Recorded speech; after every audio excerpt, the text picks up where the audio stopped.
Picture this with me. You finally take a real vacation, not the kind where you're resting but still answering emails with your laptop balanced on your knees. A real vacation, where your mind isn't braced for impact every time your phone lights up. I'm in Mexico City, a couple blocks from Parque Mexico, sitting outside a tiny cafe where the chairs wobble and the music is just loud enough to blur your thoughts into something soft. The air smells like roasted corn, exhaust, and sugar drifting out from a bakery nearby. It's late afternoon, warm in that lazy way that makes you forget winter exists. The sunlight hits the trees like someone poured honey through the leaves. For the first time in my adult life, my shoulders are relaxed. And then my phone rings. One vibration, and my peace splits right down the middle. It's my sister. She isn't crying. She's screaming. Full body, end of the world screaming. "They're calling the cops, Tess! They're calling the cops! Get on the phone right now!" I pull the phone away from my ear and stare at it like it's a live grenade, because I already know. I don't need details. I don't need context. I don't need to ask what happened. I know exactly what she did. She used the spare emergency key, the one that was only supposed to be used if there was a fire, a flood, a burst pipe, something real, something urgent. She used it to move herself and her boyfriend into a condo that is no longer mine. A condo I sold 2 weeks ago. And here's the part that surprises people when they hear this story. I didn't gasp. I didn't rush to comfort her. I didn't say, "Oh my God, Bree, what happened?" I took a slow sip of my drink. I watched the sunlight. I felt the cold glass in my hand, and I waited for her screaming to turn into words, because what I felt wasn't fear. It was relief. If you're the kind of person who always stays calm in chaos, you already know why. You don't stay calm because you're heartless. You stay calm because you've been living in chaos for so long that your body has stopped treating it like an emergency. Your nervous system doesn't scream anymore. It just gets quiet and efficient. To understand why my pulse stayed steady while my sister was melting down, you have to understand where I came from. I grew up outside Chicago in a neighborhood that looked stable from the street. Trim lawns, painted shutters, hanging baskets in spring. The kind of place people drive through and think, nice, safe, normal. Inside our house, normal was a performance. My parents, Mark and Elaine, weren't monsters in a dramatic way. They weren't the kind of parents who left bruises you could photograph. They were the kind who smiled at school fundraisers, brought casseroles to potlucks, and still made you feel like you existed only to be useful. In our family, there were 2 roles, and they were assigned early. My younger sister, Bree, was the bright light, the delicate one, the special one, the one who just needed support. Every mood she had was treated like weather, something the whole household had to adjust to. And then there was me. I was capable, which sounds like praise until you realize it's code. It means they can neglect you because you won't collapse in public. It means your needs are optional because you're trained to swallow them. They didn't say it out loud, but they lived it like a religion. I still remember the moment the difference became impossible to ignore. On Bree's 16th birthday, my parents surprised her with a car in our driveway. White, shiny, with a bow so big it looked ridiculous. My mom filmed the whole thing like we were in an ad. Bree squealed and jumped up and down, and my dad laughed, and neighbors clapped from across the street like we'd won something. Later, the paperwork got left on the counter. I saw the number while I was making my own lunch for school. $34,800. I stared at it for a long time, not because I was jealous of the car, but because I suddenly understood the math of our family. I suddenly understood the budget wasn't the problem. The priorities were. When I turned 16, my father handed me a transit card and a lecture about carbon footprints and character building. He told me learning public transportation would make me stronger. Not money, not a car, not help, strength. And that pattern didn't stop at cars. Bree got private tutoring, SAT prep, extra chances, soft landings. If she struggled, the solution was always outside support, paid for, arranged, delivered. I got speeches. You'll figure it out. You're strong. You're independent.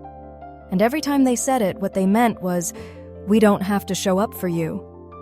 By college, Bree had tuition paid, rent, help, and grocery money. I had 3 jobs and a chronic ache behind my eyes from sleep deprivation. I learned how to nap sitting upright. I learned how to smile while exhausted. I learned how to act like my life wasn't heavy. When I graduated, my mother didn't brag about my honors. She bragged about my low needs. "Tess is so easy," she'd tell people. "She never asks for anything." And it took me years to understand what that really meant. They weren't proud of me. They were relieved I didn't cost them anything. I eventually built a real career. Nothing flashy, just solid and professional. I became a product researcher, someone who studies human behavior, maps patterns, and figures out why people do what they do, even when it makes no sense. And because of that job, because it trained my brain to see systems, I saw my family clearly. My parents didn't love Bree more because she was better. They loved Bree more because Bree gave them a role. She let them be saviors, heroes, generous parents of a sensitive child who required extra care. And I ruined their story because I didn't need saving. So they turned me into something else, a resource, a backup adult, a spare tire, a hidden emergency fund with a heartbeat. 2 years ago, after years of saving, I bought my own condo in the city. Not a mansion, not a penthouse, but mine. Big windows, clean lines, a small balcony just wide enough for 1 chair, and a morning coffee. I didn't buy it to impress anyone. I bought it because I wanted one place on earth that didn't require me to perform. The first time my parents came over, I watched their eyes move. Not around the room, over the room, like they were scanning for value. My mother ran her hand along the countertop and said, half joking, "This is a lot for one person, isn't it?" My father stepped onto the balcony, nodded like an investor, and said, "Well, this is a smart asset. Not I'm proud of you. Not you did this." An asset. That one word told me everything. They didn't see my home. They saw inventory. They saw an option. They saw something that could be used, leveraged, harvested. They didn't think Tess bought a condo. They thought the family acquired property, and if the family acquired it, then naturally they could use it, especially Bree. Then the opportunity came, the kind that looks like a fresh start when you read it on a screen. A new position with an international team based in Mexico City. Higher pay, better growth, a different life. Most people would celebrate. My first emotion was panic, not about moving, about the dominoes. Who would handle my parents' quick tech questions that were never quick? Who would cover Bree's rent when she was between opportunities? Who would smooth over the drama so it didn't explode at holidays and birthdays and random Tuesdays? That panic was the wake-up call, because the truth was ugly and simple. My family wasn't a family, it was a machine, and I was the part that kept it from overheating. So I did something I'd never done before. I made a plan that didn't include them. I didn't announce my move months in advance. I didn't ask permission. I didn't hold their hands through the transition. I didn't let them vote on my life. And I didn't leave my condo behind like an unlocked door. I sold it, quietly. No open houses, no social media posts, no new chapter speeches, just paperwork and signatures and a clean break. I told my parents a smaller story. "I'm having a management company handle it," I said at dinner. "Short-term corporate rental, strict rules, nobody stays there." My mother frowned like I'd insulted her personally. "A management company? Strangers in your space? That's so cold." "It's clean," I said. "And it's simple." My father nodded like he didn't care, but I saw the flicker behind his eyes. Not approval, calculation. I left for Mexico City with 2 suitcases and a one-way ticket, and I thought I'd finally outsmarted the system. I didn't realize how desperate a broken system gets when it feels control slipping away.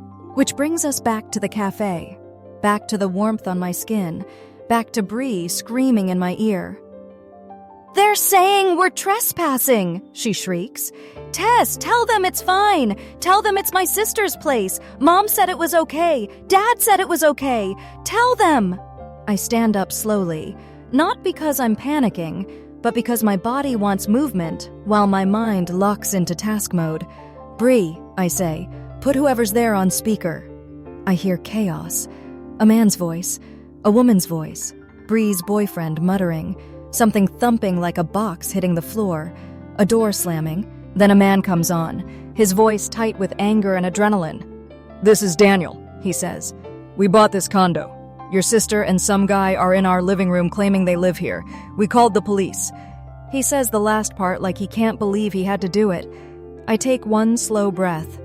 "Daniel," I say, calm, "I'm Tess. I sold you that condo.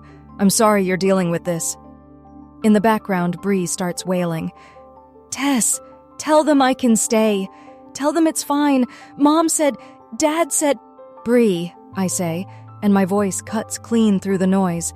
"Stop talking." Silence. Real silence. The kind where everyone in that room suddenly remembers I exist and that I'm not there to rescue them from consequences. The kind where a lifetime of patterns pauses because something new is happening. "Bree," I say, "that home is not mine. I sold it. You do not have permission to be there. You need to leave." Her voice turns small and frantic. "You didn't tell us." "I didn't need to," I say. "It wasn't your home." And then I hear it creeping in faint through the phone. Sirens. Bree's breathing turns ragged. No, Tess, please. Tell them it's a misunderstanding." "Daniel," I say, ignoring her, "I can email you the sale confirmation right now. Show it to the officer." "You'll do that?" he says, like he expected me to defend my sister. "I will," I say, "and if you want to press charges, I'll support you." Bree makes a sound like I've physically struck her. "You'd ruin me." "I didn't ruin you," I say. "You broke into someone's house." I stay on the line while it unfolds. I hear the knock. The officer's voice, steady, tired, professional. The sound of someone asking questions and not caring about family dynamics. Papers shuffling. A pause while the officer looks at what Daniel shows him. Bree trying to explain. Bree trying to cry. Bree trying to make herself the victim. The officer doesn't care. The officer gives her two options, and neither one includes Tess takes responsibility, leave voluntarily, or leave in handcuffs. And for the first time in Bree's life, the ground doesn't cushion her fall. The world doesn't bend to protect her feelings. There is no soft landing waiting under her entitlement. She chooses to leave. I hear her boyfriend muttering curses, boxes dragged, a door closing so hard it sounds like a punctuation mark. Then Daniel comes back on the line, and he exhales like he's been underwater. "It's done," he says. "They're gone." "Thank you," I say. "No," he says. "Thank you." The call ends. I stand there on a Mexico City sidewalk with warm air on my face and the city humming around me, and my hands start shaking. Not from fear, from adrenaline. Because something inside me just snapped. Not in a breaking way, in a freedom way. My phone rings again immediately. Dad, video call. I already know what I'm going to see. I accept. There they are.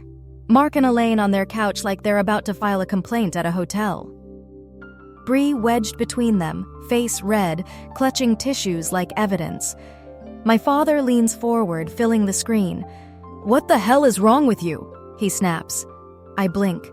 "I'm not the one who trespassed," I say. My mother's eyes are sharp. "You set her up." I almost laugh, because the audacity is so pure it's impressive. "How?" I ask.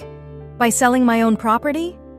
"You humiliated your sister," my father barks. "Do you know she had to leave with police there?" "That's called consequences," I say, "and she's lucky Daniel didn't press charges." Bree starts crying louder, like volume is proof. "You knew I needed somewhere to stay." I tilt my head. "And you decided that meant you could take something that isn't yours." My father's jaw tightens. "We're family," he says. "Family shares resources." There it is. Resources, not love, not respect, not relationship, inventory. And suddenly, I feel calm, almost clinical, like I'm watching a predictable outcome from a safe distance. I'm going to say this once, I tell them. My home is not your emergency shelter. My life is not your backup plan. My mother scoffs. So what, you're just cutting us off? I let a small smile touch my mouth. I'm sending you a bill. They freeze like I changed the language. A bill? My dad repeats, offended like I slapped him. Yes, I say. Daniel had to hire a locksmith to re-secure the door. He told me the cost. I'm forwarding it to you. You will reimburse him. My mother's mouth opens and closes. And, I continue, I booked Bree 2 nights at a hotel so she's not sleeping in her car. That is the final money you will ever receive from me. My father's face darkens. You can't do this. I already did, I say. Check your email. And I end the call. Not with a speech, not with tears, just a click. I sit back down at my cafe table. My heart is still thudding, but the air feels lighter. I think it's over. I think it was just the last tantrum of a system that finally ran out of fuel. Then my email pings. It's from my old manager back in Chicago. Subject line, urgent. Please call me. I open it, and the warmth drains out of my body. Tess, it says, the buyer of your condo, Daniel Rowe, is the COO of Rowe Meridian. Rowe Meridian, the consulting client that keeps my father's boutique firm alive, the client he brags about at dinner parties, the client he sends expensive holiday gifts to. And my sister just broke into that man's home, with my parents' help. My chest goes cold, because this isn't just family drama now, this is reputational dynamite. And my family just lit it and tossed it straight into my father's business. My phone rings. Dad again. Not video this time, just a raw call. I stare at it for a moment, then answer. His voice is different. No anger, no authority, just panic.